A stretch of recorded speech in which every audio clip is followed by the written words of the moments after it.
All right, and here we're tracking the United States presidential elections. It's very likely that Donald Trump could become the 47th U.S. president. Against all odds, despite all the court cases and a risk of dropping out as the presidential candidate for the Republicans, he now emerges almost victorious. In the latest we hear, he's won the swing state of Wisconsin, which adds to yet another state. The 3 states that he won earlier, including Pennsylvania. Now you also have Wisconsin that has announced Donald Trump's victory in that state.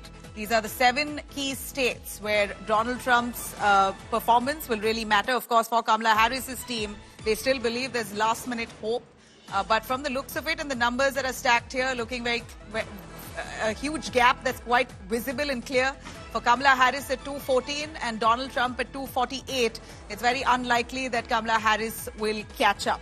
Now, just a few moments to go before Donald Trump's victory will be formally announced.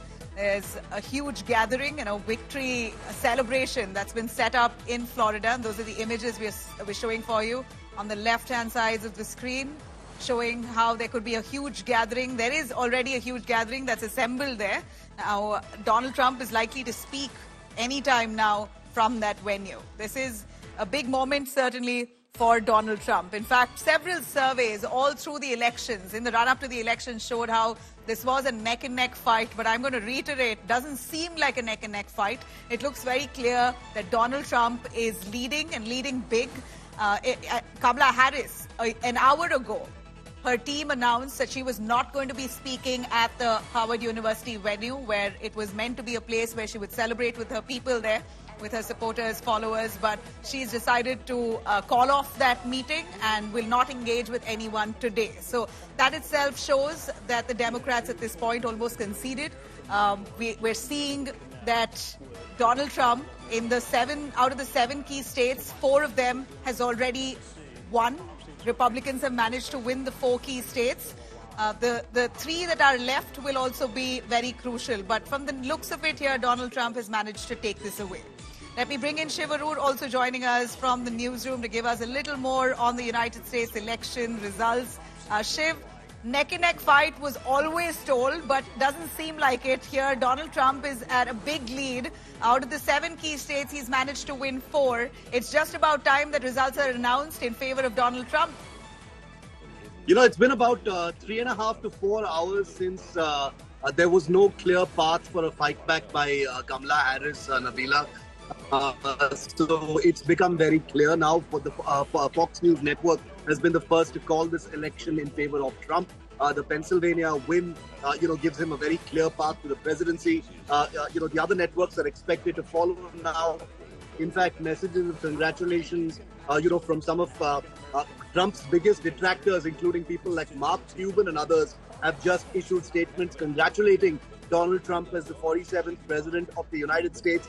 So now we get a chance to kind of zoom out from that US map, because this is completely clear. All those opinion polls talking about a neck-and-neck fight at that point of time, appeared to miss just where this election was going. And I think this has been a year of incorrect exit polls and opinion polls and things like that, not really capturing the mood on the ground. The granular details of what finally led to Kamala Harris's pretty decisive defeat, will be something that will be we'll be able to go into in the next couple of days, including in the US media. But I think what President Trump, and I'm calling him President Trump now because he will soon be declared President-elect Trump, is only the 2nd US president since Grover Cleveland, many years ago, to actually have a non-consecutive second term as US president. So this is a very, very big deal. Even last night in Florida, Nabila, when President Trump and Melania came on stage and made that speech, a lot of people had said his body language was off. He looks like he's going to lose. He looks like he's going to concede. He looks like he doesn't have this in the bag. And then what it's like. 3 words that he said. He said it's not even going to be close. Not even close is what Trump said last night, and that has turned out to be true. So all preparations for a neck-and-neck fight, all possible preparations for the long haul, extended counting, possible violence at the Capitol Hill, all of that goes out the window now. This is a decisive decision that American voters have made.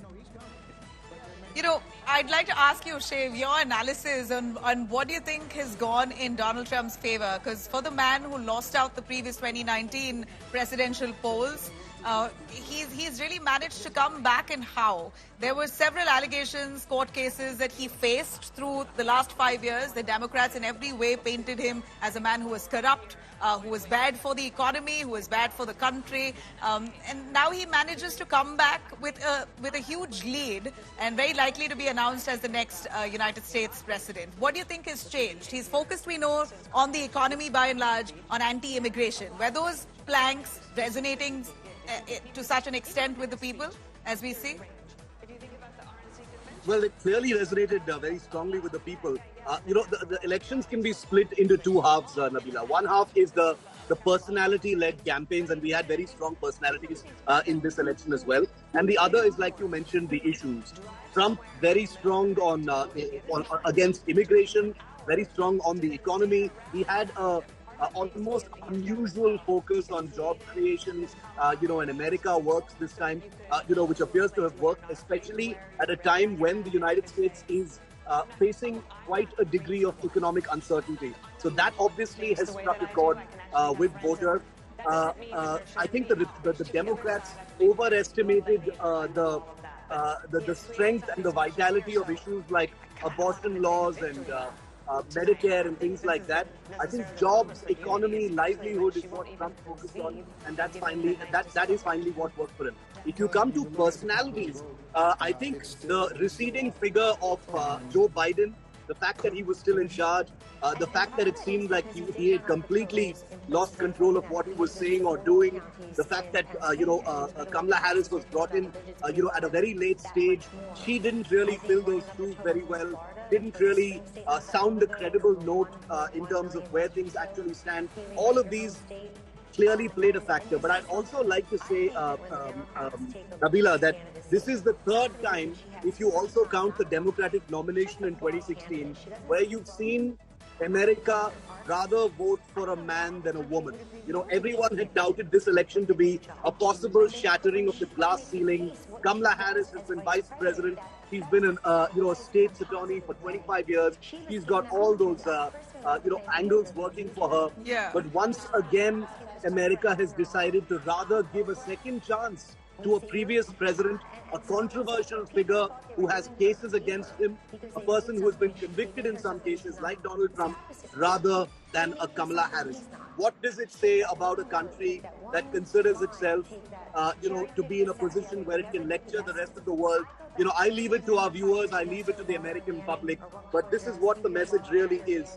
America would rather vote for Trump than a woman like Kamala Harris.